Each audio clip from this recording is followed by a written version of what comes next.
오늘의 주요 뉴스입니다. 현충일인 오늘 문재인 대통령이 취임 후 처음으로 천안함 전사자 묘역을 참배했습니다. 문 대통령은 추념사에서 애국가 보훈에 보수와 진보가 따로일 수 없다고 말했습니다. 오진의 엉뚱한 병명, 아픈 곳의 위치조차 잘못 기록하는 국가유공자 선정 시스템의 난맥상을 더 깊은 뉴스로 집중 취재했습니다.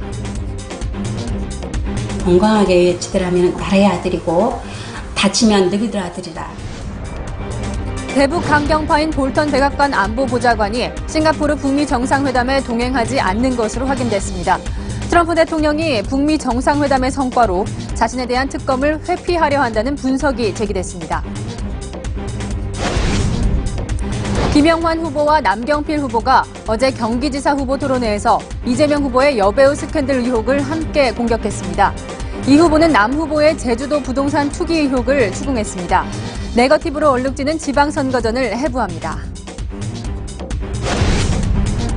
프랑스 출신 등반가 알랭 로베르가 롯데월드 타워를 맨손으로 오르다 75층에서 중단하고 경찰에 체포됐습니다. 세계 곳곳에서 벌어지는 위험천만한 몰래 등반들을 소개합니다. 잠시 후 찾아뵙겠습니다. 네, 여러분 안녕하십니까? 대북 강경파인 존 볼턴 백악관 안보보좌관이 북미 정상회담에 불참할 것이 유력한 것으로 채널A가 취재했습니다. 트럼프 대통령이 갑자기 북한에 부드러워진 것과 무관하지 않다는 분석입니다. 어떤 사정이 있었던 것인지 김정한 기자가 보도합니다. 백악관 사정에 정통한 외교 소식통은 대북 강경파 볼튼 백악관 국가안보보좌관이 다음 주 싱가포르에 가지 않을 것이라고 확인했습니다. 소식통은 볼튼 보좌관은 싱가포르 정상회담에 참석치 않을 것이라며 그는 트럼프 행정부의 대북 정책을 포함한 외교안보 정책에 비판적인 입장을 견지하고 있다고 전했습니다. 대북 강경파인 볼튼 보좌관이 현재의 대북 정책 조율 과정에서 배제돼 있다는 뜻입니다. 앞서 현지 언론은 볼튼 보좌관이 북한 비핵화 해법으로 리비아식 모델을 고집한 것에 대해 트럼프 대통령이 경로했다고 전했습니다. His comments angered the president once they realized the blowback that this caused. 그러나 트럼프 대통령이 다시 대북 압박 기조를 이어가야 할 경우 볼튼 보좌관이 전면에 재부상할 것이라는 분석도 있어 그의 부재는 한시적이라는 목소리도 나옵니다. Treasury has identified the major Chinese banks and entities that are fronting for North Korea. We can't get them all, but we can certainly do more. 채널A 뉴스 김정환입니다. 네, 분명한 것은 트럼프 대통령이 물렁물렁해졌다는 겁니다. 워싱턴에서는 특별검사 수사의 칼날을 피하기 위해서라는 시각이 많습니다. 트럼프 대통령, 2년 전 트럼프 대선 캠프와 러시아의 내통 의혹 때문에 그동안 곤욕을 치러왔죠. 보도에 박정훈 특파원입니다. 트럼프 대통령이 연일 북미 정상회담 분위기를 띄우며 바람을 잡고 있습니다. North Korea looks like it's moving along very well. A lot of relationship being built, a lot of negotiation going on even before the trip, and it'll be a very important couple of days. 하지만 북한이 완전한 비핵화에 청사진을 내놓기도 전에 북한에 양보하고 있다는 지적이 나옵니다. 최초 내걸었던 일괄 타결 원칙은 단계적 조치로 물러섰고 I told them today, take your time. You can go fast, we can go slowly. 비핵화까지는 풀지 않겠다던 대북 압박도 후퇴하는 분위기입니다. I don't even want to use the term maximum pressure anymore because I don't want to use that term. Because we're getting along, you see the relationship. 워싱턴 전문가들은 합의를 위한 합의에 목을 매서도 북한에 끌려다녀서도 안 된다고 지적합니다. We can't afford to give away too much too early. Concessions must be calibrated to concrete actions by North Korea related to denuclearization. 특히 11월 중간 선거를 앞두고 러시아 특검 수사가 트럼프 대통령의 목을 조여오면서 북한과의 합의가 정치적 타협으로 변질될 수 있다는 우려도 나오고 있습니다. 워싱턴에서 채널A 뉴스 박정훈입니다.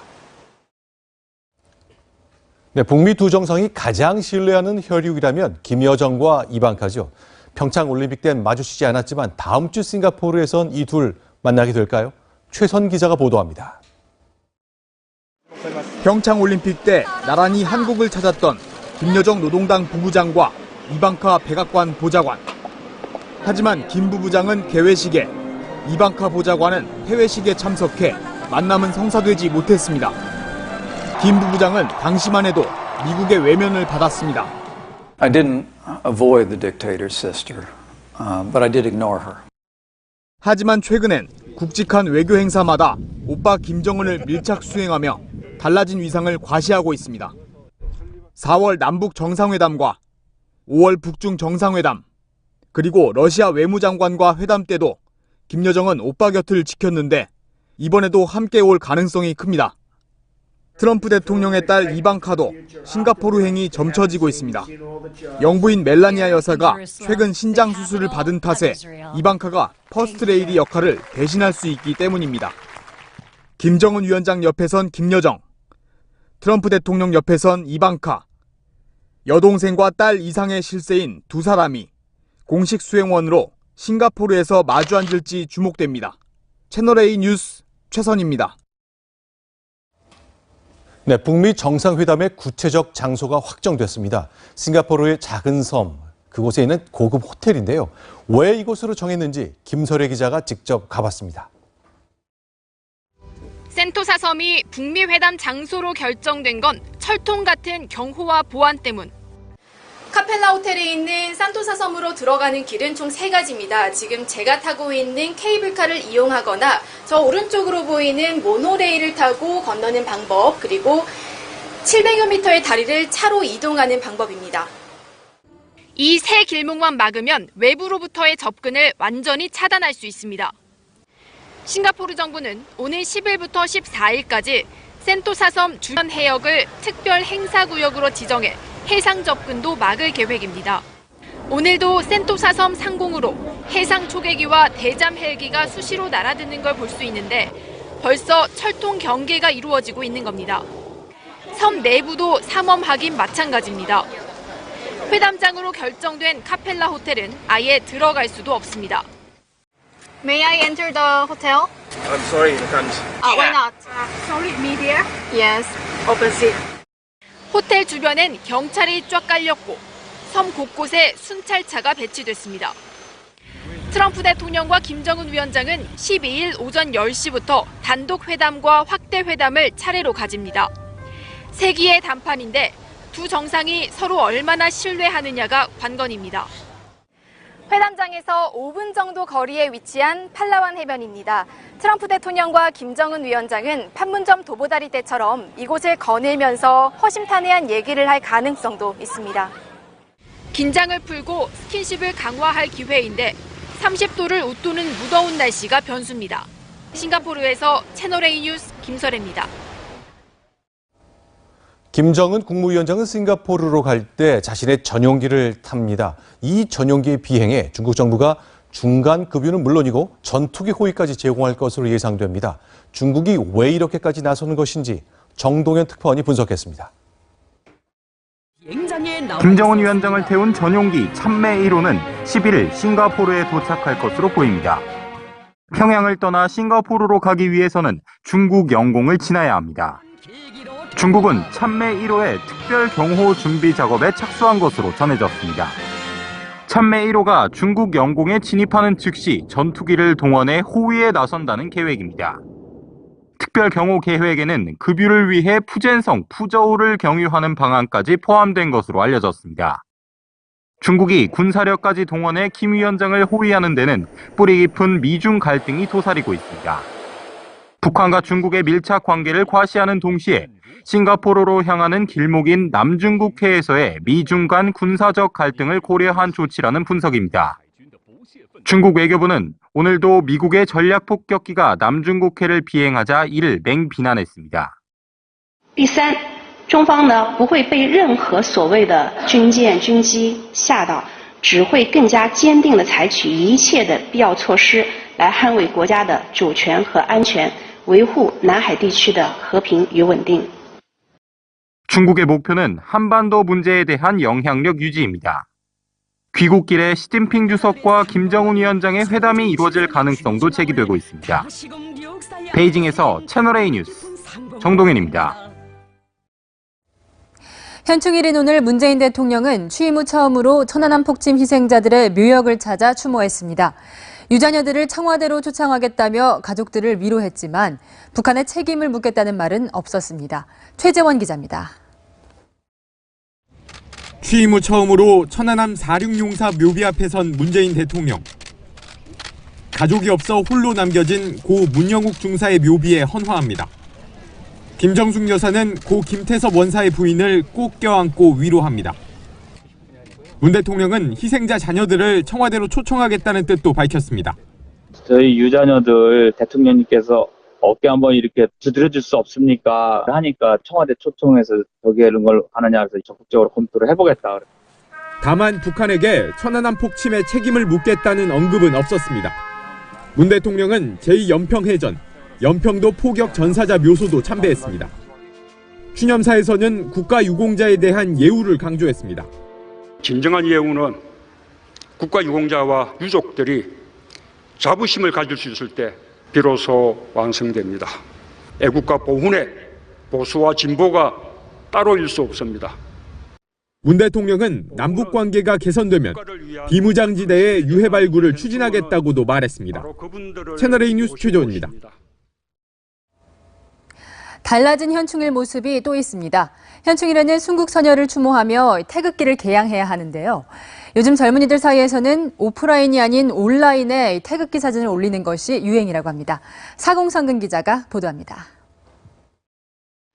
서울의 한 아파트 단지. 현충일이지만 태극기를 개양한 가구는 손에 꼽힙니다. 서울 시내 다른 아파트 단지와 주택 밀집 지역도 상황은 비슷합니다. 집 앞에 태극기를 개양하는 대신 온라인에 태극기 사진을 올리는 시민들이 늘고 있습니다. 주로 SNS에 친숙한 20대와 30대를 중심으로 이 같은 움직임이 활발합니다. 요즘 젊은 층 사이에서는 이렇게 태극기를 자신의 SNS에 올리는 게 유행입니다. 시간과 장소 제약 없이 올릴 수 있는 데다 친구들과 공유할 수 있어 온라인으로 태극기를 개양하고 있는 겁니다. 기숙사에는 태극기를 개양할 곳이 따로 마련되어 있지 않아요, 방마다. 그래서 프로필 사진에다가 올려봤어요. SNS 많이 하고 하니까 그런 데에다 이제 표출을 많이 하는 것 같아요. 온라인에 올려진 태극기를 보고 현충일의 의미를 되새기기도 합니다. 근데 태극기가 올라왔길래 좋아요를 눌렀어요. 네. 이것 때문에 생각하게 됐고. 태극기를 직접 개양하지 않는 것에 대한 우려도 나옵니다. 공공감리에 관련된 위치를 잘 몰랐던 젊은 층들이 생각보다 많아서 온오프라인으로도 동시다발적으로 잘 되는 것이 중요하다는 생각이 들고요. 정부 차원에서도 태극기 개양 여건 개선 방안 등을 마련해야 한다는 목소리가 나오고 있습니다. 채널A 뉴스 사공성근입니다.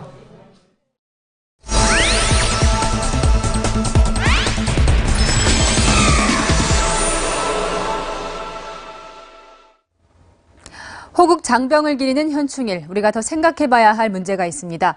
선진국일수록 나라를 위해 헌신과 희생을 국가가 철저히 보상하는데요. 우리나라에선 군복무 중 다친 장병들은 군에서도 그리고 제대를 하고도 제대로 된 대우를 받지 못하는 것 같습니다. 정한희 기자의 더 깊은 뉴스입니다.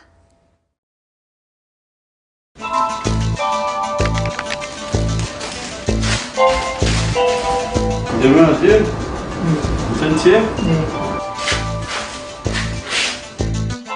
등뼈 속 척수로 주삿바늘이 들어갑니다. 교감신경에 국소마취제를 주입하는 겁니다. 4년 전 군복을 벗게 한 이 힘든 치료를 강병진 씨는 평생 받아야 합니다. 강 씨가 앓고 있는 병은 CRPS라 불리는 복합부위 통증 증후군. 외상을 입은 뒤 약한 자극만 받아도 극심한 통증이 오는 희귀 질환입니다. 다리가 타들어가듯이 아픈 그런 게 있었고요. 바람만 불면 이제 칼 같은 거로 쓱쓱 빼는 느낌? 망치나 아니면 손으로 뼈 있는 부분을 계속 때리는 느낌? 그런 느낌. 군복무 중이던 5년 전 살얼음이 낀 계단을 오르다 미끄러져 발목을 다친 게 화근이었습니다. 민간 병원은 인대가 끊어지고 뼈 조각이 떨어져 나갔다고 진단했지만 군 병원의 판단은 달랐습니다. 군 수도병원에서 엑스레이를 찍었는데 아무 문제가 없다는 거예요. 방깁슬 거기서 아예 풀어버리고 걸어서 가라는 거예요. 발목은 갈수록 부어올랐고 통증도 심해졌지만 군의관은 꾀병이라며 면박만 줬습니다. 견디다 못해 찾아간 민간 병원에서 강 씨는 복합통증 증후군 진단을 받았습니다. 하지만 의병사 제대를 하기까지 무려 6달을 기다려야 했습니다. 부대에서는 꾀병으로 알고 겉으로 보기 멀쩡하니까 방치하는 바람에 CRPS로 왔잖아요. 솔직한 말로 부대를 불사지르고 싶었었어요. 일상생활이 불가능해진 강 씨를 더 좌절시킨 건 국가보훈처였습니다. 7급에서 6급으로 보상 등급을 올리는데 20개월이 걸렸습니다. 대기자가 많다는 이유였습니다. 애는 아파서 죽어가고 있는데 이렇게 그쪽에서는 너무너무 느긋하게 처리를 하고 있고 저희는 도저히 이해를 할 수가 없었죠. 7년 전 군대 상급자가 던진 야전삽에 발등 힘줄이 파열된 A씨. 군에서 세월을 허송하며 치료의 골든타임을 놓쳤습니다. 한 달이 지나가면서 이제 상황이 이제 힘줄이 더 이상 연결이 안 되는 그런 단계까지 온 거예요. 실수는 그냥 가볍게 지금 완치가 됐죠. 장애 판정을 받고 제대했지만 황당한 일은 이때부터 시작됐습니다. 국가유공자 신청을 위해 A씨가 부대에서 받은 복무상병 인증서입니다. 군 복무 중에 발생한 부상이나 질환에 대한 원인과 경위를 담고 있어 국가유공자 여부를 판단하는 핵심 서류입니다. 그런데 이 인증서에 적힌 병명은 수두. A씨와 가족들은 경악했습니다. 이 피부병에 관련돼서 이제 공무상병 인증서 날렸어요. 제가 따지니까 너는 어차피 수두로 입원했지 않느냐. A씨의 항의에 부대가 다시 발급해준 인증서도 엉망이었습니다. 왼쪽 다쳤는데 오른쪽 다쳤다 이렇게 돼 있는 것도 있고 서로가 딱 난리. 얼마나 이거 대충 하는지를 아셔야 돼요. 국가유공자 신청도 황당함의 연속이었습니다. 국가유공자 등록을 위해선 서류 심사로 자격을 따진 뒤 신체 검사를 통해 상위 등급을 매깁니다. 하지만 신체 검사는 허술하기 짝이 없었습니다. 거의 5분 만에 끝났어요. 제가 다친 자료라든가 그냥 발 상태만 보고 그게 끝났어요. 근데 대충 한다는 거는 솔직히 이게 납득이 안 되는. 나 어쨌든 정당하게 검사를 받고 싶었어. 보훈당국은 이런 수박 겉핥기식 검사만으로 유공자 자격을 인정하지 않았습니다. 2년간의 법정 다툼 끝에 7급 판정을 받았지만 나라에 대한 불신만 커졌습니다. 나를 지켜주지 않을 거다. 군이든 뭐든 나를 도와주지 않을 거다. 국가유공자를 뽑아서 이제 지원해준 게 원래 역할인데 어떻게 보면 역할이 반대로 돼 있죠. 매년 국가유공 신청자의 40% 이상이 보훈처 심사에서 탈락하고 탈락자의 대부분은 등급의 판정을 받습니다. 국가를 상대로 행정소송을 내는 방법도 있지만 상당수는 중도에 포기합니다. 손 놓고 네 문제다. 네가 알아서 해라. 군생활하면서 자기가 이걸 나중에 소송해야지 하고 자료를 모아둔 경우가 드물지 않겠습니까? 정부는 국가유공자에 대한 처우를 강화하겠다며 국가보훈처를 장관급으로 격상시켰습니다. 하지만 겉모습과 자리만 커졌을 뿐 내실과 정성이 따라가지 못하는 건 아닌지 심각하게 되짚어봐야 할 때입니다. 멀쩡하게 건강하게 지내라면 나라의 아들이고 다치면 너희들 아들이라 끝까지 책임져 주지 않으니까 딱 맞는 말 같아요. 채널A 뉴스 정한입니다. 지방선거 완승을 노리는 민주당이 민노총 때문에 골머리를 앓고 있습니다. 최저임금 때문인데요. 울산, 군산, 김해까지 민노총 출신인 홍영표 원내대표만 따라다니면서 시위를 벌이고 있습니다. 이동재 기자입니다. 유세차 단상 주변에 모인 민주노총 조합원들. 홍영표 민주당 원내대표의 유세 일정이 취소되자 연설을 하지 않기로 했습니다. 최저임금법 개정안 반대 시위를 준비했던 조합원들도 자리를 떴습니다. 민노총은 지난달 30일 울산에서 시작해 홍영표는 사퇴하라! 전북 군산,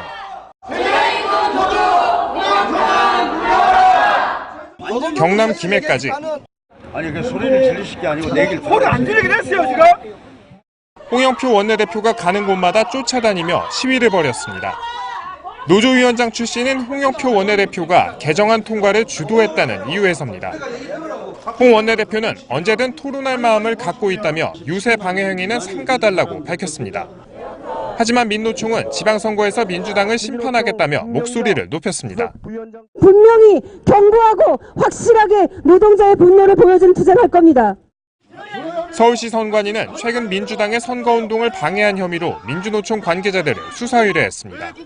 채널A 뉴스 이동재입니다. 다음 주 지방선거와 함께 치러지는 국회의원 재보궐선거에서 여야는 부산 해운대 을에서 격돌합니다. 과거엔 자유한국당이 낙승했던 곳인데 이번엔 예전 같지는 않다는군요. 황수연 기자입니다. 세상 사람들이 바뀌었잖아요. 부산이 지금 보수 안 됩니다. 진보든 보수든 간에 정말 지역을 좀 생각하면서 구청장과 국회의원 등 부산 해운대구에서만 4번째 도전에 나선 민주당 윤준호 후보. 안녕하세요. 반갑습니다. 윤준호입니다. 한국당 김대식 후보는 지역과 진영을 넘나들었다고 비판합니다. 도지사 선거에 2010년도에 출마하셨고 또 2014년도에는 사상구의 지역구로 출마를 준비하셨고 홍준표 대표의 복심으로 통하는 한국당 김대식 후보. 꼭 되셔야 됩니다. 네. 감사합니다. 열심히 하겠습니다. 민주당 윤준호 후보는 지역 전문가가 아닌 사교육 전문가라며 나를 세웁니다. 그 후보는 25년 동안에 학원 사업을 했습니다. 고액 학원을 경영하고 있습니다. 이곳 해운대을은 해운대 백사장을 중심으로 부산의 강남이라 불리는 해운대 갑에 비해 상대적으로 개발의 혜택이 미치지 못했습니다. 이에 후보들마다 제2의 센텀밸리를 만들어 지역 발전에 앞장서겠다고 강조하고 있습니다. 바른미래당과 민중당 등 6명의 후보가 경쟁 중인 해운대을. 역대 선거에서 보수 정당이 한 번도 진 적 없는 보수의 텃밭이지만 최근 변화의 바람도 감지되면서 여야 지도부까지 총력전을 벌이고 있습니다. 채널A 뉴스 황수연입니다. 이번 선거에는 후보뿐만 아니라 후보의 자녀들도 함께 뛰고 있습니다. 생업도 제쳐놓고 거리로 나선 후보의 자녀들을 안건우 기자가 만나봤습니다. 짧은 머리에 까맣게 그을린 피부의 청년이 큰절을 올립니다. 올해 22살의 귀신 잡는 해병 진정기 씨입니다. 군산시장 선거에 나선 아버지를 위해 휴가를 내고 선거운동에 나섰습니다. 아버지를 믿어주신 군산 시민 여러분들에게 감사의 인사를 하기 위해 5,840번의 절을 시작했습니다. 밀라노 패션 위크에 진출한 패션 모델 도병욱 씨도 교육감 선거에 뛰어든 아버지를 도우려 일시 귀국했습니다. 호감 가는 첫인상이 도 씨의 무기. 더 훤칠하다고 많이 말씀해 주시는데 저희 아버지가 젊었을 때 이렇게 훤칠하셨다고 이제 말하고 다닙니다. 조은희 서초구청장 후보의 아들 남형준 씨도 마찬가지. 직장인에게 금쪽 같은 휴일이지만 불평 한마디 없이 어머니의 유세를 돕습니다. 저도 힘들지만 이제 어머님은 더 힘드시니까 제가 힘내서 더 열심히 돕고 있습니다. 입대를 미루고 어머니의 유세에 두 손을 걷어붙이고 나선 대학생도 있습니다. 버팀목이 저인 것 같아요. 그러니까 저도 같이 믿어주면서 이렇게 의지했으면 좋겠어요. 피는 물보다 진하다는 말처럼 가장 든든한 지원군은 가족입니다. 채널A 뉴스 안건우입니다. 어제 있었던 경기도지사 토론회에서 이른바 여배우 스캔들 의혹이 다시 등장했습니다. 한 후보가 내 문제 제기가 틀렸다면 나는 교도소에 가겠다고 하자 이재명 민주당 후보는 마녀 사냥이라고 맞섰습니다. 이동훈 기자입니다. 이재명 후보의 여배우 스캔들에 대해서 근거가 있는 것처럼 말씀하셨는데 만약 제가 말씀드리는 것이 사실이 아니라면 저는 교도소 가야 된다고 생각합니다.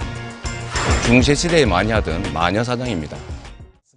이재명 후보의 여배우 스캔들 의혹에 대해 남경필 후보가 운을 떼고 김명환 후보가 쐐기를 박았습니다. 그러자 이 후보는 제대로 보지 않으면 가해자와 피해자가 바뀔 수 있다며 그림 한 장을 꺼내들었습니다. 자신이 피해자란 취지입니다. 그러면서 의혹에 대한 증거를 내놓으라고 압박하기도 했습니다. 이 후보의 청년 국민연금 지원 정책을 두고도 포퓰리즘 공방이 벌어졌습니다. 경기도에 16만 8천 명을 했을 때 국가 재정에 얼마가 더 부담이 되는 줄 아세요? 경기도지사는 경기도민의 삶, 경기도 청년들의 삶에 관심을 가져야지 국가 재정을 걱정하시는 게 좀 이해가 안 돼요.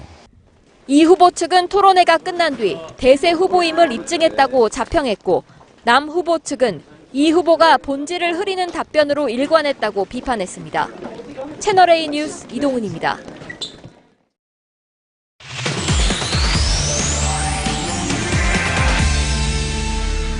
네, 뉴스 분석 오늘의 에디터는 정치부 송찬욱 팀장입니다. 자, 오늘의 분석 키워드는 뭔가요? 네, 오늘의 키워드 공약보다 네거티브입니다. 지방선거까지 일주일을 남겨두고 있습니다. 공약보다 눈에 띄는 건 후보들 간의 상호 비방, 네거티브 선거입니다. 자, 그렇다면 방금 전 리포트에서는 네. 여배우 스캔들 의혹 관련해서 공방이 셌는데 이재명 후보 측도 뭔가 반격에 좀 나선 게 있죠?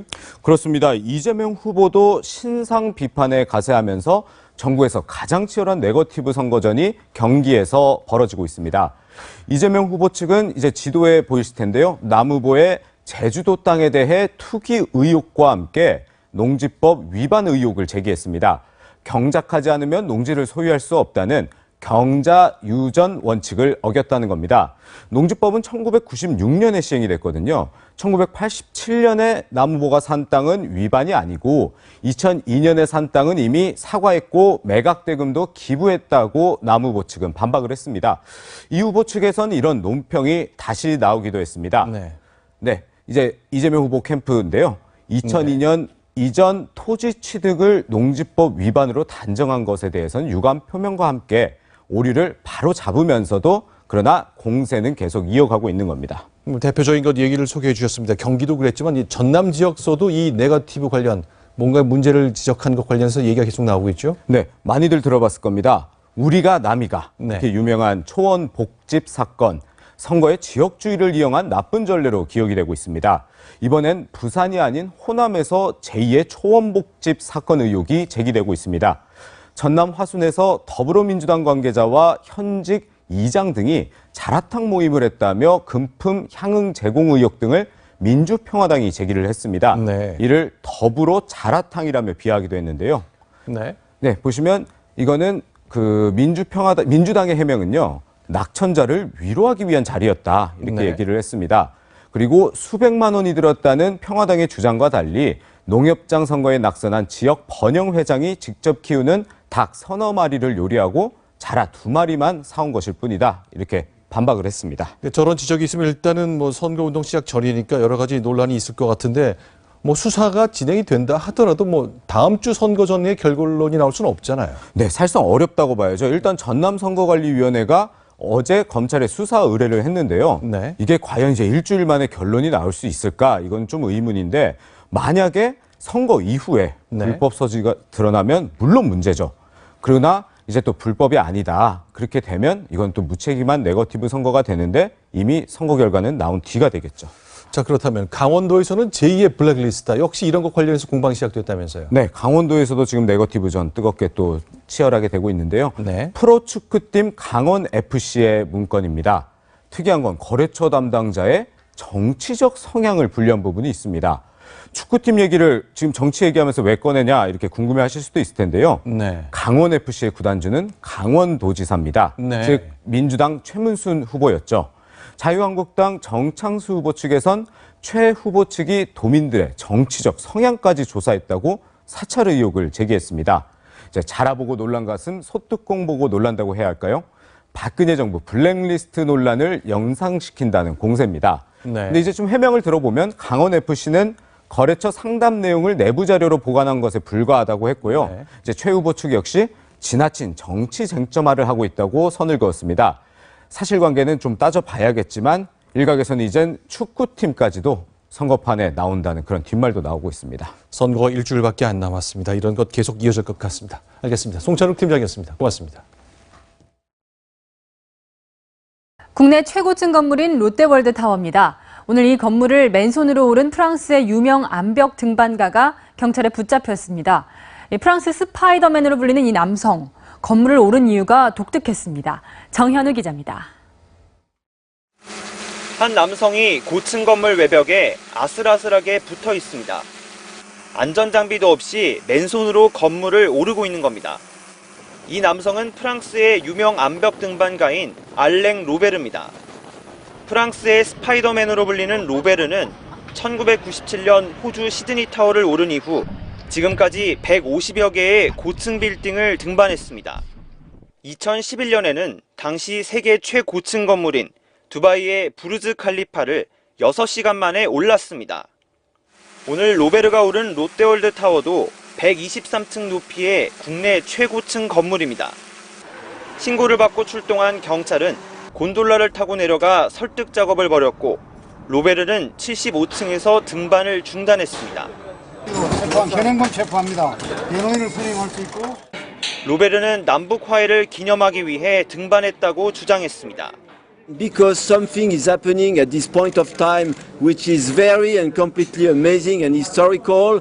It's a peace in between South Korea and North Korea. 전문가들은 무단 등반의 사회적 부작용을 지적하고 있습니다. 업무방해나 안전사고 가능성, 그리고 모방 행동을 야기할 수 있기 때문에 자제할 필요가 있습니다. 경찰은 로베르를 업무방해 혐의 등으로 입건하고 정확한 등반 동기 등을 조사하고 있습니다. 채널A 뉴스 정현우입니다. 높고 위험한 곳에 올라가는 등반가는 알렉 로베르만 있는 건 아닙니다. 세계 곳곳에서 안전장비도 없이 맨몸으로 높은 곳에 올라가는 사람들이 자신의 모습을 촬영한 영상을 인터넷에 올리고 있습니다. 전혜정 기자입니다. 가쁜 숨을 몰아쉬며 파리 에펠탑을 오르는 한 남성. 발 아래엔 센광과 마르스 광장 등 프랑스 파리 시내의 전경이 펼쳐집니다. 이 남성은 높고 위험한 곳에 올라가 찍은 동영상과 사진을 인터넷에 올리며 유명해진 영국 출신 등반가 제임스 킹스턴입니다. 러시아 출신 청년 2명도 몸에 소형 카메라만 부착한 채 중국 상하이의 한 고층 빌딩에 오릅니다. 꼭대기에 아슬아슬하게 서 있지만 여유 있는 모습마저 보입니다.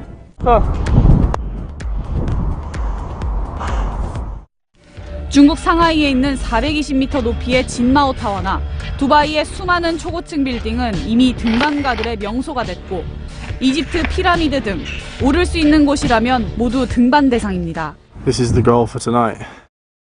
이들은 안전장치 없이 빌딩을 오를 때의 긴장감과 꼭대기층에 올랐을 때의 성취감을 느낍니다. 하지만 최근 중국과 러시아 등에선 유명세를 탔던 등반가들이 사망하기도 했습니다. 전문가들은 일반인들이 인터넷 동영상을 보고 건물 등반을 함부로 따라해선 안 된다고 강조하고 있습니다. 채널A 뉴스 전혜정입니다.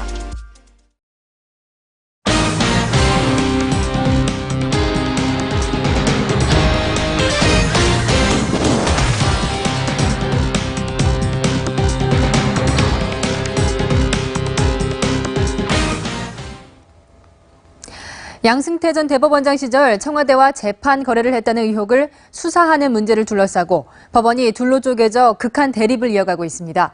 판사들이 잇따라 긴급 회의를 열었는데 직급과 세대에 따라 의견이 갈리면서 갈등의 골이 깊어지고 있습니다. 먼저 신아람 기자가 취재했습니다. 서울고법 부장판사들은 어젯밤 재판 거래 의혹에 대한 긴급 회의에서 형사 조치에 반대한다는 입장을 결의했습니다. 사법부 구성원으로서 책임을 통감하지만 대법원장이 수사를 촉구하면 재판을 맡을 판사에게 압박을 주고 재판의 독립성을 침해한다는 겁니다. 차관급 예우를 받는 서울고법 부장판사들의 이번 결의는 주로 젊은 판사들로 구성된 단독 배석 판사들과의 입장과는 정면으로 배치되는 겁니다. 단독 배석 판사들은 앞선 회의에서 성역 없는 엄정한 수사를 촉구한다고 잇따라 밝힌 바 있습니다. 시민단체 관계자 등 외부 인사가 포함된 사법발전위원회는 형사 조치하는 방안에 무게를 실어줬습니다. 어제 김명수 대법원장과의 간담회에서 발언한 사법발전위원 9명 중 7명이 수사에 찬성했고 2명이 수사에 반대한 겁니다. 찬성파는 김 대법원장이 수사 필요성을 직접 밝혀야 한다고 말했고 반대파는 재판이 거래됐다고 볼 증거가 없다며 의혹을 확대해선 안 된다고 강조했습니다. 걱정 어린 그런 의견과 그리고 앞으로 계속 수렴할 의견들을 종합해서 합당한 결론을 내도록 그렇게 하겠습니다. 내일 김 대법원장을 제외한 전국 법원장 36명은 대법원에서 같은 내용을 놓고 의견을 나누기로 했습니다. 채널A 뉴스 신아람입니다. 앞서 보신 것처럼 김명수 대법원장 체제의 사법부는 국민들이 지켜보기 불안할 정도로 혼란과 혼돈에 휩싸였습니다. 이 혼란과 혼돈 어디서부터 시작됐을까요? 강경석 기자입니다. 지난달 25일 사법행정권 남용 특별조사단이 내놓은 조사 결과 보고서입니다. 결론 부분에 범죄 혐의가 인정되지 않아 형사상 조치를 취하지 않겠다고 못 박았습니다.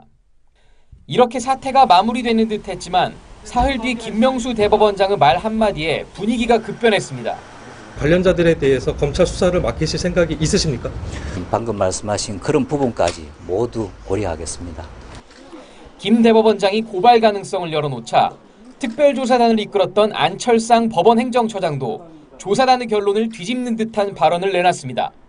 범죄 혐의가 없다고 봐서 그렇게 결론을 내렸는데 또 새로운 사실이 추가되거나 하면 얼마든지 형사 조치를 취할 수는 있다고 생각합니다.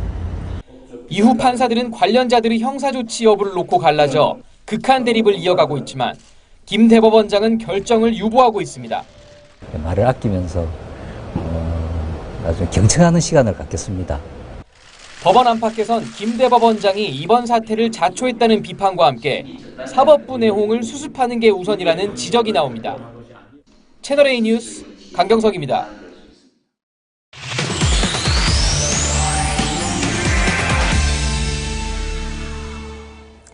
네, 사법부 대란 사회부 배혜림 차장과 뉴스 분석에서 자세히 알아보겠습니다.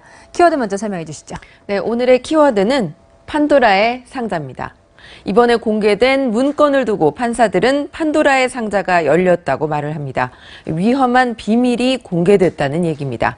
과거 사법파동은 권위주의 정권이 재판의 독립을 해치려고 했을 때 일어났는데요.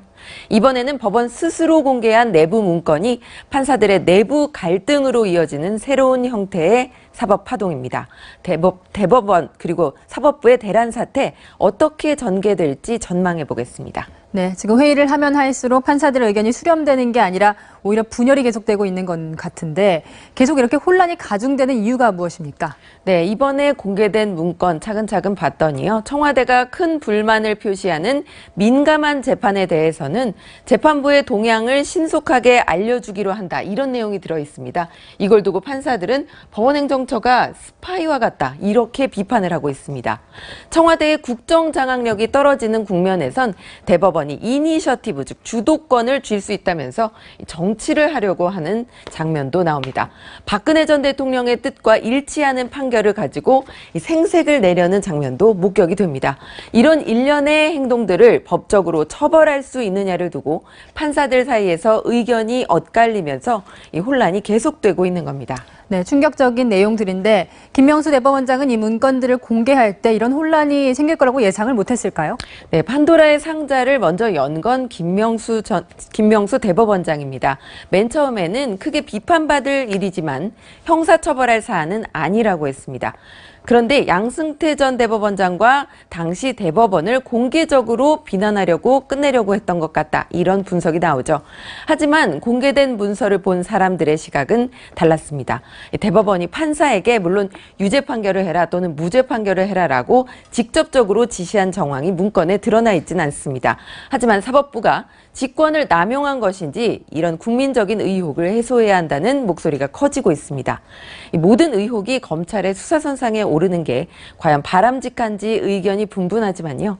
김명수 대법원장도 수사 촉구 의견을 무시하기는 어려울 것이란 관측이 많습니다. 네, 이런 내용만으로도 이미 사법부에 대한 불신은 커질 대로 커졌을 것 같은데 그렇다면 결국 수사로 이어질 가능성이 높은 겁니까? 네, 결국 김명수 대법원장의 결단에 달려있다 이렇게 봐야 할 것 같습니다. 검찰도 김 대법원장의 입에서 어떤 말이 나올지 지금 기다리고 있는데요. 김명수 전 대법원장의 명의로 직접 양승태 전 대법원장을 고발하는 방안, 그리고 두 번째, 대법원 법원행정처 명의의 고발 또는 수사 의뢰를 하는 방안, 아니면 자체적으로 봉합할 가능성 세 가지가 거론됩니다.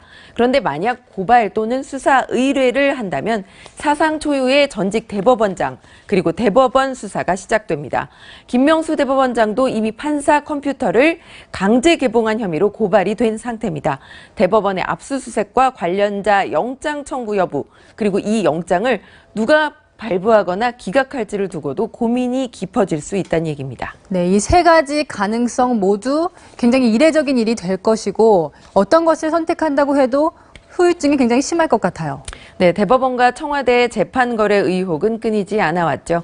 대통령이 바뀌고 나서 대법원장이 새로 임명이 되면 누가 시킨 것도 아닌데 정부와 생각을 같이 하는 판결이 갑자기 쏟아지는 모습도 봐왔습니다. 이번에 재판 거래 시도가 문서로 드러난 건 양승태 전 대법원장 때의 일이지만 과거 그리고 현재의 사법부 모두 무겁게 받아들여야 할 일입니다. 그리고 현재의 사법부가 이번 사안을 들춰내는 과정과 문제를 해결하는 방식이 과연 적절했는지에 대해서도 자문해 볼 필요가 있습니다. 네, 여기까지 듣겠습니다. 사회부 배혜림 차장이었습니다. 가수 변진섭의 아들이 흔히 수중발레라 부르는 아티스틱 스위밍 국제대회에서 금메달을 땄습니다. 그런데 칭찬 대신 자격 논란에 휩싸였습니다. 홍우람 기자가 보도합니다. 아티스틱 스위밍 월드 시리즈 캐나다 오픈 시상식에 애국가가 울립니다. 한국의 15살 혼성 2인조가 단독 출전했는데 남자 선수가 80년대 인기 발라드 가수 변진섭 씨의 아들 변재준 군입니다. 국내 유일 혼성 2인조가 데뷔 무대에서 금메달의 쾌거를 이뤘지만 대한수영연맹은 오히려 발끈했습니다. 연맹이 국가대표 자격을 주지 않았는데 한국 대표로 행세했다는 겁니다. 이들은 대한수영연맹이 아닌 성남시 수영연맹에 직인이 찍힌 서류를 제출했습니다. 국가대표 출신인 재중군 어머니 이주영 감독은 한국 대표가 아닌 클럽팀 선수로 출전해 문제가 없다는 입장입니다. 네, 국가대표도 출전하고 클럽에서도 출전해도 된다. 그래서 말 그대로 오픈 대회예요. 대회 기록에 있는 KOR 표시는 한국 대표를 뜻하는 것이 아니라 클럽팀의 국적을 나타낸 것일 뿐이라고 주장했습니다. 하지만 선수들이 시상식 때 국가대표 유니폼으로 바꿔 입은 점은 명쾌하지 않습니다. 논란이 계속되자 혼성 2인조는 이번 주 아메리카 오픈에는 미국 클럽팀 소속으로 출전하기로 했습니다. 채널A 뉴스 홍우람입니다. 네, 만취한 50대 운전자가 승용차를 뒤에서 이렇게 들이받고 있습니다. 이러기를 모두 4차례. 승용차 안에 있었던 아이들과 엄마는 공포에 떨어야 했습니다. 공국진 기자입니다. 경적을 울리며 1톤 트럭 한 대가 멈춰있는 승용차 뒤를 들이받습니다. 승용차 운전자가 내려 사고를 낸 트럭 운전자에게 다가갑니다. 트럭 운전자는 뒤로 차를 빼는 듯 하더니 갑자기 앞에 있던 승용차를 다시 들이받습니다. 순간 승용차 안은 공포에 휩싸입니다.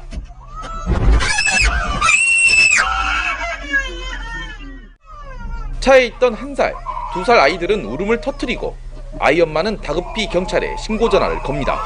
뒤에서 차를 막았는데 계속 차를 막고 있어. 차가 멈춰있는데 계속 막고 있어요. 아이들의 아빠인 승용차 운전자는 트럭 창문을 두드리며 막아보려 하지만 소용이 없습니다. 트럭은 첫 추돌 후 승용차를 3차례 더 고의적으로 들이받았습니다. 순찰을 돌던 경찰이 사고 현장으로 달려오자 트럭은 승용차 운전자를 매달고 도주합니다. 트럭 운전자는 500m를 도망치다 다른 차와 2차 사고까지 낸 뒤 경찰에 붙잡혔습니다. 트럭 운전자 55살 최모 씨는 혈중 알코올 농도 0.206%로 만취 상태였습니다.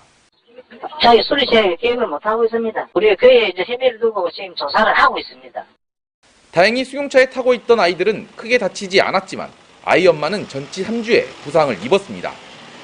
경찰은 음주 뺑소니 등의 혐의로 최 씨를 불구속 입건했으며 추가 조사 결과에 따라 구속영장 신청을 검토할 예정입니다.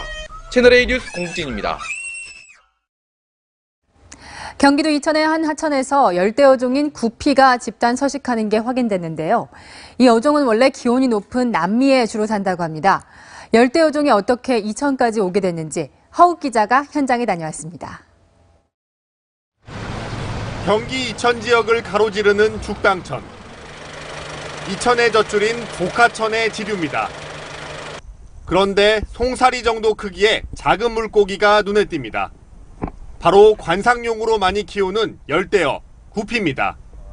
그물로 물속을 훑자 한 번에 수십 마리가 올라옵니다. 이 정도면 많이 사는 거예요, 구피가? 네, 엄청나게 많이 사는 거죠. 네. 엄청 많이 사는 거예요. 근데 지금 밀도가 굉장히 높습니다. 구피는 주로 남미에 사는 걸로 알려졌는데 25도 안팎의 따뜻한 물에 서식합니다. 한 달에 한 번 100여 개의 알을 낳을 정도로 번식력이 왕성합니다. 구피 숫자 파악이 어려울 정도로 많은 수가 서식하고 있는 게 확인됐고요. 수온이 항상 따뜻하게 유지되고 있어서 주변 반도체 공장에서 사용된 따뜻한 공업용수가 죽당천으로 흘러들면서 구피가 살기 적합한 환경이 조성된 겁니다. 인근 공장의 폐수 처리 시설인데요. 죽당천에서 불과 300m 정도 떨어져 있는데 30도 정도의 따뜻한 물이 쏟아져 나옵니다. 실제 죽당천 최상류나 복하천 합류 구간보다 5, 6도가량 수온이 높습니다. 전문가들은 수온이 높은 이곳에 누군가 구피를 방사한 걸로 보고 있습니다. 누군가의 방사로 인해 구피가 번식하게 된 걸로 추정이 되는데요. 자연 생태계가 유지될 수 있도록 외래종 관리에 주의를 기울일 필요가 있습니다. 환경부와 국립생태원은 올 겨울까지 죽당천의 생태 환경을 조사할 계획입니다.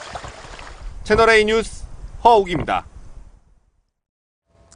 자녀들과 바다나 강을 찾는 피서철이 다가오고 있습니다. 이럴 때 조심해야 할 것이 물놀이 사고인데요.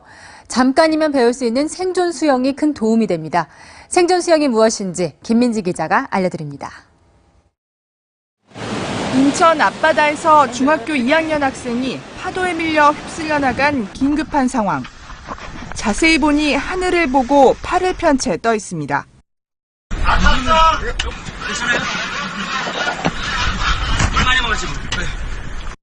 구조된 중학생 김대원 군이 30분 넘게 버틸 수 있었던 건 생존 수영 덕분이었습니다.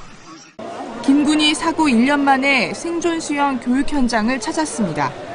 생존 수영이라는 명칭을 잘 모르고 있었어요, 아예. 그거는 한 15분 정도 지났을 때, 그때 되게 잔잔한 바다로 왔을 때 몸을 띄워야겠다 싶어서 뛰었어요. 초등학생과 학부모들이 생존 수영을 배우고 있습니다. 요령은 간단합니다. 물에 빠졌을 때 당황하지 말고 시선은 하늘을 바라봐야 합니다. 양팔은 좌우로 크게 벌리거나 만세 자세를 하고 다리는 편안하게 펴니다. 생존 수영은 나뭇잎이 물에 뜬 것 같다고 해서 잎새 뜨기라고도 합니다. 잎새 뜨기를 배운 지 20분 만에 저도 이렇게 뜨는데요. 어떤 상황에서도 몸에 힘을 쫙 빼는 게 중요합니다. 턱을 살짝 당긴 자세에서 숨은 가볍게 쉽니다. 목을 이렇게 좌우로 움직일 수 있을 만큼 이렇게 목을 자유스럽게 사용할 수 있게끔 만들어주는 게 가장 중요하죠. 세월호 참사 이후 초등학교 3, 4학년은 생존 수영을 의무적으로 배우고 있습니다. 학교에서는 조금씩밖에 안 하니까 그렇게 자세하게는 몰랐는데 오늘은 한 3, 4시간 하니까 더 자세하게 할 것 같아요. 혹시나 생길 사고에 대해서 이 생존 수영을 배우고 나니까 많이 안심이 되었습니다. 생존 수영을 배워두면 위급한 상황에서 1시간 이상 버티는 것도 가능합니다. 채널A 뉴스 김민지입니다.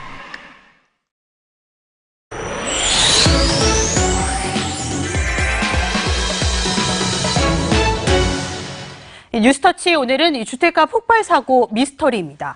당시 장소를 먼저 보시죠. 어젯밤 10시 38분쯤 서울 은평구의 주택가에서 갑자기 큰 폭발음이 들렸습니다. 지금 보시는 바로 이 건물인데요. 당시 상황이 담긴 CCTV 영상입니다.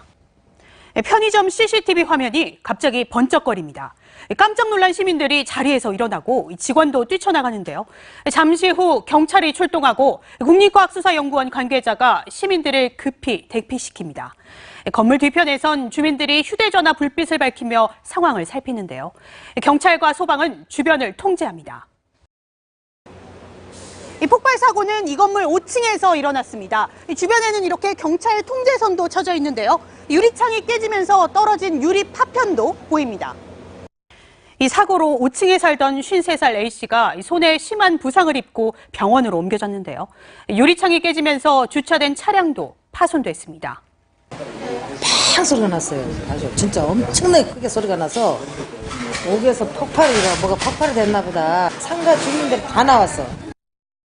A씨는 이 아세톤 용기를 열어두고 담배를 피우다 사고가 났다고 진술했는데요. 하지만 집 안에서 발견된 건 아세톤뿐만이 아니었습니다. A씨의 집 안에서는 대량의 화학약품과 회로, 실험용 장갑, 그리고 산업용 마스크 등이 발견됐는데요. 경찰 특공대와 군 폭발물 처리반, 국정원 테러정보 통합센터 요원들까지 출동해 밤샘 감식 작업을 벌였습니다. 화학류가 폭발했다고 경찰이 밝힌 가운데 현재까지 폭발 원인이나 화학의 종류는 나오지 않았는데요. 경찰은 수거 물질에 대한 성분 분석을 국가수에 의뢰했습니다. 건물 주인은 과거에도 화학물질이 떨어져 차량이 부식된 적도 있었다고 증언했습니다. 경찰은 A씨에 대해 테러 용의점은 없는 것으로 보고 있는데요. 총포 화약법 위반 혐의로 A씨를 입건하고 치료가 끝나는 대로 조사를 진행할 예정입니다. 화학 폭발 사고는 큰 인명피해로 이어질 수 있는데요. 폭발음이 들리면 즉시 119에 신고를 해야 하고 또 냄새 등 현장 상황을 구체적으로 말하는 게 좋습니다. 피해를 최소화하기 위해서는 현장에 있기보다 최대한 멀리 대피해야 합니다. 뉴스터치였습니다. 공룡 영화의 대명사인 쥬라기 시리즈가 돌아왔습니다. 스티븐 스필버그가 제작 총괄을 맡은 쥬라기 월드 2가 한국에서 가장 먼저 선을 보인 건데요. 개봉 첫날인 오늘 관객 100만을 돌파하며 역대 최단 신기록을 세웠습니다. 김종석 기자입니다. 휴일 오후 영화관이 관객들로 붐빕니다. 전 세계 첫 개봉 장소로 한국을 택한 쥬라기 월드 2를 보기 위해서입니다. 개봉 첫날 100만 관객을 돌파하면서 올해 어벤져스의 98만을 넘어 오프닝 신기록을 갈아치웠습니다. 쥬라기 공원 시리즈는 이전 시리즈부터 한 번도 빼놓지 않고 다 봤어서 공룡들이 얼마나 더 진짜처럼 나올지 너무 기대돼서. 1993년 전 세계 영화계에 신선한 충격을 선사했던 스티븐 스필버그의 쥬라기 공원. 진화를 거듭한 첨단 그래픽으로 공룡의 숨결을 불어넣었습니다.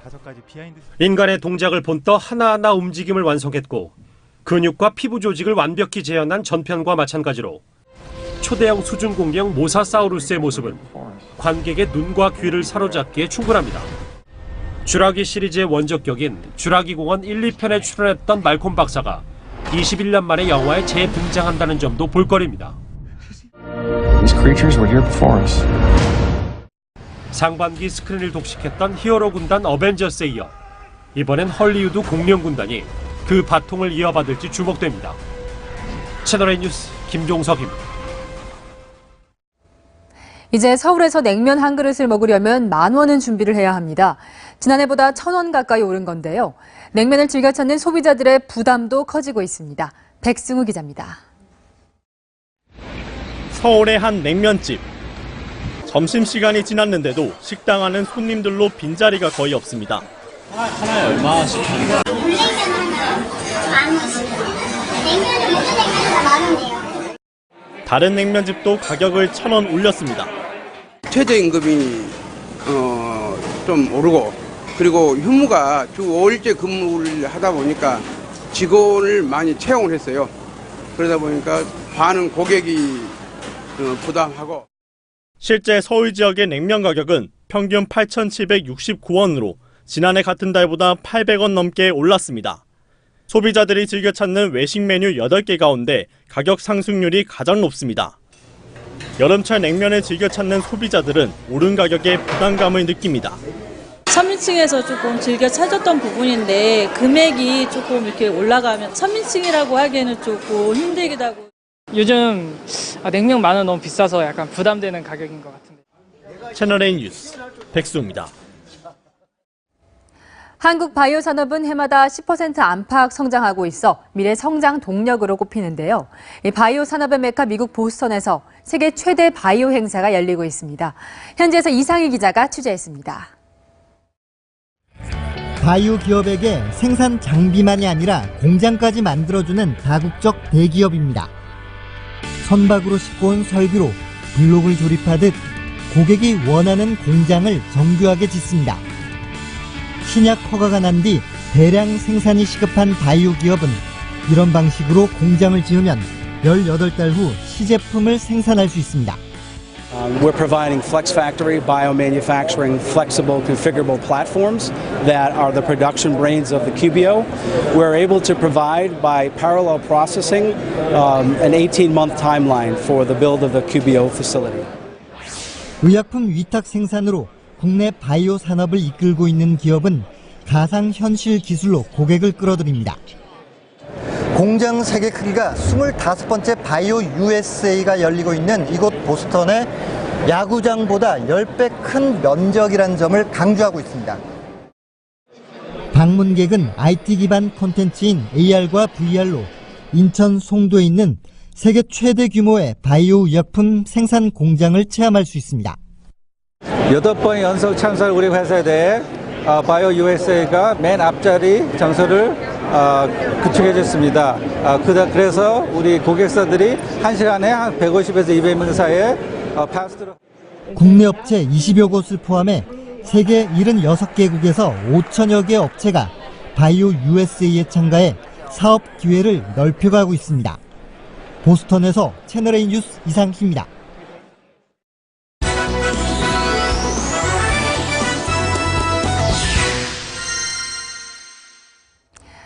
세계 최대 규모의 커피 체인점이죠. 스타벅스 회장 하워드 슐츠가 사임합니다. 벌써부터 정계 진출설이 나오는 등 다음 행보에 관심이 쏠리고 있습니다. 권호혁 기자입니다. 전 세계 77개국 2만 8천여 개의 매장을 가진 세계 최대 커피 체인점 스타벅스. 스타벅스의 성공 배경에는 하워드 슐츠 회장의 사람 중심 경영 철학이 자리하고 있습니다. We have been doing business with Colombian coffee farmers for over 40 years, and we have a long history of great respect and honoring those coffee farmers. 이러한 경영 철학은 뉴욕 브루클린 빈민가에서 태어난 성장 배경과 무관치 않습니다. 1982년 처음으로 인연을 맺은 슐츠 회장은 마침내 스타벅스를 세계적인 기업으로 성장시켰지만 그 과정은 순탄치 않았습니다. 그는 평소 기업의 사회적 책임을 강조했습니다. 지난 4월 필라델피아 매장에서 인종차별 논란이 발생하자 하루 동안 미국 내 직영 매장 8천여 곳에 문을 닫고 인종차별 예방 교육을 실시하기도 했습니다. 그의 퇴임이 주목받는 이유는 그가 차기 미국 대선에서 민주당의 유력 후보로 꼽히기 때문입니다. 슐츠 회장 본인도 정계 진출 가능성을 열어뒀습니다. I want to be as involved as I possibly can as a citizen to help the country. I don't know what that's going to mean in the future. 슐츠 회장의 다음 행보에 전 세계가 주목하고 있습니다. 채널A 뉴스 권호혁입니다. 현충일인 오늘 전국에 불볕더위가 기승을 부렸는데요. 다시 일상으로 돌아가는 내일도 역시 덥겠습니다. 그럼 이곳 역사박물관 풍경 감상하시면서 의미 깊은 하루 마무리해 보시기 바랍니다. 폭염특보에 해당되는 지역은 강원 영동 북부와 일부 영남 내륙입니다. 내일도 이 지역 위주로는 한여름처럼 덥겠는데요. 경산 최고 34도까지 지속했고요. 그 밖의 지역은 서울 28도, 광주 31도로 예상됩니다. 하늘도 종일 맑아서 자외선이 매우 강하게 내리쬐겠습니다. 오존 농도도 덩달아 짙어져서 전국 나쁨 단계가 예상되는 만큼 노약자나 어린이는 가급적 야외 활동을 피해야겠습니다. 또한 대기 정체로 내일 오전까지는 미세먼지 농도도 일부 중부와 영남 지역에서 나쁨 수준을 보이겠습니다. 토요일까지는 계속 맑고 덥겠고요. 일요일 전국에 비가 내린 뒤에야 더위가 한층 누그러들겠습니다. 낮더위와 강한 오존 탓에 갈수록 실내에 머무르는 시간이 늘어나고 있죠. 이럴 때일수록 잦은 환기로 보다 나은 실내 공기질 유지에 신경 쓰셔야겠습니다. 지금까지 대한민국 역사박물관에서 채널A 뉴스 최혜정입니다. 청년에게 꿈과 희망을 채널A가 함께합니다. 시청해주셔서 감사합니다.